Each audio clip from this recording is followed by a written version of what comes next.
Hi, my name is Kobi Cooper. I'm a tour guide living here in Jerusalem 15 years. I'm happy to show you my city. I'm standing right on top of the Tower of David. Well, not really David. It's really King Herod. He lived 2,000 years ago. This was one of the 3 towers which was protecting his palace.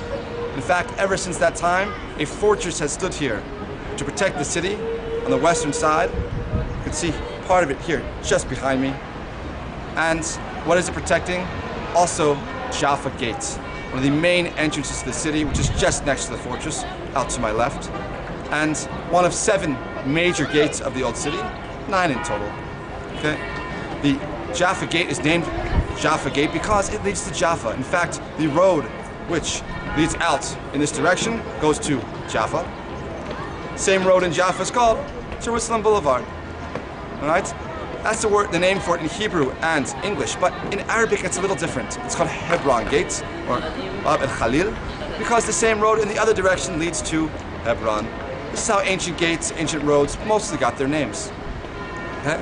Now, we are standing also on part of the walls of Jerusalem.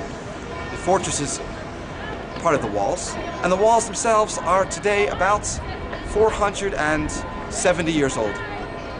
I know you may be surprised. I looked at it the first time and I thought, oh, for sure they're 2,000 years old, the time of Jesus, 3,000 years old, the time of David. But actually the walls today, I said, were built 470 years ago by the Ottoman Sultan Suleiman the Magnificent in the 1530s, 1540s. Right? That's not to say we didn't have other walls. Of course we did. But these are the modern ones. You can call almost 500 years modern. All right? They're actually a UNESCO World Heritage Site, the walls. They were built by the Sultan. It only took 4 to 5 years. By comparison, the lovely shopping and parking complex down below has taken 20 to 30. It's amazing what you can do when you don't have a big bureaucracy, right? Just inside the gate below, there's a small little cemetery with 2 graves, which purport to be the graves of the architects of the city walls.